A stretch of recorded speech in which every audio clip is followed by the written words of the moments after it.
B pharma course क्या होता है? बी फार्मा कौन कर सकता है? बी फार्मा कोर्स में एडमिशन कैसे होगा? फीस कितनी होती है? और बी फार्मा कौन कौन से सब्जेक्ट होते हैं? बी फार्मा करने के बाद आपका करियर ऑप्शन क्या हो सकता है? कितनी सैलरी मिल सकती है?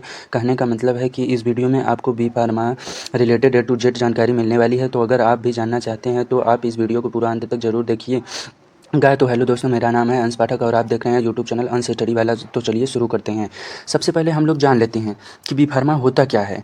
तो देखो गाइज, बी फार्मा कोर्स के दौरान आपको मेडिसिन्स की थ्योरेटिकली एंड प्रैक्टिकली नॉलेज दी जाती है। आपको यह सिखाया जाता है कि कौन सी मेडिसिन का यूज क्या है, उसमें क्या कंपोनेंट है और किस रेशियो में है। बी फार्मा कोर्स के दौरान आपको किसी भी मेडिसिन की टेस्टिंग, डेवलपमेंट एंड मैन्युफैक्चरिंग कराना सिखाया जाता है। कहने का मतलब कि बी फार्मा में आपको मेडिसिन से रिलेटेड A to Z जानकारी दी जाती है। अगर हम लोग फुल फॉर्म की बात करें तो बी फार्मा का फुल फॉर्म होता है बैचलर ऑफ फार्मेसी और यह दोस्तों 4 साल का होता है, यानी कि 8 सेमेस्टर। और अगर आप लेटरल एंट्री से एडमिशन लेते हैं तो आपको 3 साल यानी कि 6 सेमेस्टर का ये कोर्स होगा। आइए अब हम लोग बात कर लेते हैं कि बी फार्मा कोर्स कौन कर सकता है। तो देखो गाइज, जैसे कि मैंने आपको बताया कि बी फार्मा में आपको फार्मेसी से रिलेटेड, मेडिसिन से रिलेटेड ही चीज़ें सिखाई जाती हैं, पढ़ाई जाती हैं। तो अगर आपको इस फील्ड में इंटरेस्ट है, अगर आप मेडिकल लाइन में जाना चाहते हैं तो आप बी फार्मा का कोर्स आपके लिए one of the best option हो सकता है। क्योंकि दोस्तों फार्मास्यूटिकल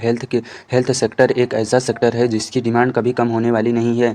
इनफैक्ट इसकी डिमांड डे बाय डे बढ़ने ही वाली है। तो अगर आप इस फील्ड में जाना चाहते हैं तो दोस्तों यह आपके लिए बहुत ही अच्छा साबित हो सकता है। अगर हम लोग बात कर लें क्या क्राइटेरिया है, एलिजिबिलिटी क्राइटेरिया क्या है, बी फार्मा एक यूजी डिग्री कोर्स है। तो दोस्तों इसके लिए आपकी मिनिमम क्वालिफिकेशन 12th होनी चाहिए और इसमें आपका पीसीबी यानी कि फिजिक्स केमिस्ट्री बायोलॉजी या फिर पीसीएम फिजिक्स केमिस्ट्री मैथ्स, यह दोनों में से कोई एक आपका क्लास 12th में होना चाहिए। अब हम लोग बात कर लेते हैं कि बी फार्मा एडमिशन कैसे होगा। तो देखो गाइज, आपके पास दो तरीके हैं, या तो आप एंट्रेंस एग्जाम के थ्रू एडमिशन लीजिए या फिर आप डायरेक्ट एडमिशन लीजिए। तो ज़्यादातर कॉलेज होते हैं, इंस्टीट्यूट होती है, वहाँ पे दोस्तों आज के टाइम में एंट्रेंस एग्ज़ाम के थ्रू ही एडमिशन होता है। सबसे पहले आपको ऑनलाइन अप्लाई करना होगा। उसके बाद दोस्तों एक स्पेसिफिक डेट को आपका एंट्रेंस एग्ज़ाम होगा। उसके बाद जैसी आपकी रैंक आएगी उस अकॉर्डिंग आपको सीट मिलेगी, उस अकॉर्डिंग आपको कॉलेज मिलेगा। तो दोस्तों यह सबसे बड़ा पहला तरीका। दूसरा तरीका डायरेक्ट एडमिशन। आप डायरेक्ट एडमिशन भी ले सकते हैं। कुछ इंस्टीट्यूट डायरेक्ट एडमिशन का भी ऑप्शन देती हैं, लेकिन दोस्तों वहाँ पे डोनेशन देना होगा, यानी कि आपकी फ़ीस बहुत ज़्यादा लग सकती है। तो आइए अब हम लोग बात कर लेते हैं, फ़ीस के बारे में बात कर ही लेते हैं कि बी फार्मा कोर्स फीस की होती कितनी है। तो देखो गाइज, अगर आप किसी गवर्नमेंट इंस्टीट्यूट से बी फार्मा का कोर्स करते हैं तो आपको 1 साल की फ़ीस 15 से 25 हज़ार देनी होगी। आपकी फ़ीस और कम 5 से 10 हज़ार भी है और लाख 1.5 लाख साल की। लेकिन अगर हम लोग बात करते हैं प्राइवेट इंस्टीट्यूट की तो वहाँ पे आपको 50 हज़ार से 1 लाख तक हो सकती है। इनफैक्ट अगर आप बड़ा प्राइवेट कॉलेज है, हाई फाई प्राइवेट कॉलेज है, तो दोस्तों वहाँ पे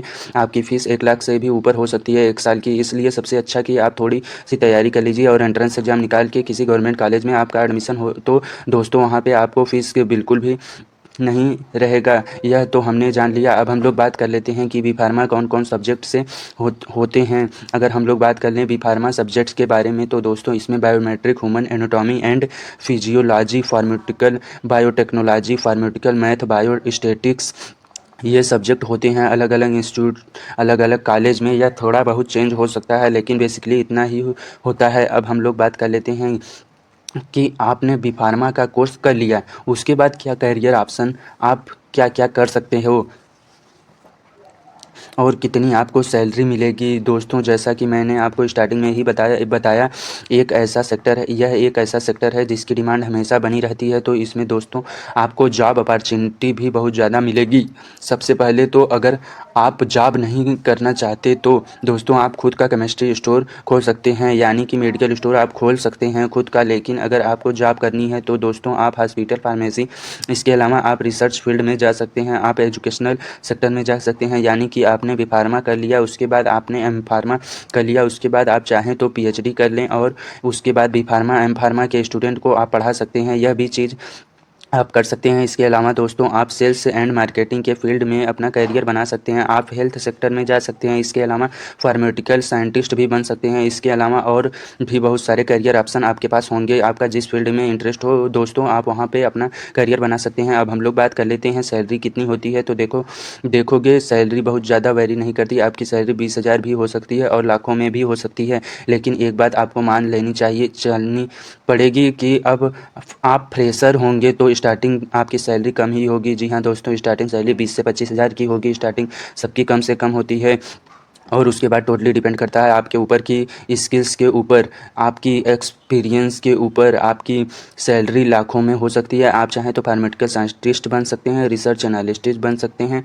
तो टोटली डिपेंड करता है कि आपको कितना नॉलेज है, आप कितना एक्सपर्ट हो अपनी फील्ड में, आपकी स्किल्स कितनी अच्छी हो है, तो सैलरी उसी पे डिपेंड करती है। तो आई होप दोस्तों मैंने आपको बी फार्मा के बारे में पूरी जानकारी दी। आप बी फार्मा का कोर्स करने की सोच रहे हैं, अगर आप करेंगे तो आप कमेंट में बी फार्मा ज़रूर लिखें। और हाँ, अगर आपके मन में कोई भी सवाल हो तो कमेंट में ज़रूर बताइए।